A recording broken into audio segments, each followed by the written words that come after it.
Game na mga bro, kaya prepare na kayo for some serious naval talk. Imagine natin to, ang Philippine Navy, nag-decide na mag-acquire ng mga Ticonderoga-class guided missile cruisers na galing sa Philly. Parang upgrade ng sasakyan mo from sedan to sports car, pero sa dagat. Ang mga barko na to, hindi lang pangwapo, pero puno rin ng advanced missile systems, radar capabilities, at strategic prowess. Una sa lahat, let's talk about deterrence. Dala ng mga cruisers na to, ang Philippine Navy ay nagpapadala ng malinaw na mensahe sa mga potential threats, huwag nyo kaming guguluhin.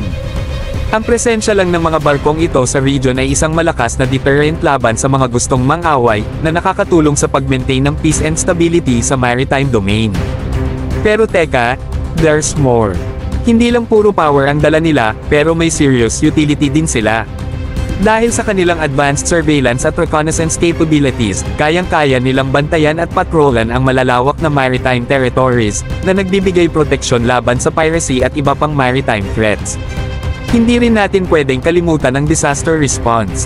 Sa bansa tulad ng Pilipinas na madalas tinatamaan ng mga natural disasters tulad ng bagyo at lindol, ang pagkakaroon ng mga cruisers na to ay magiging malaking tulong.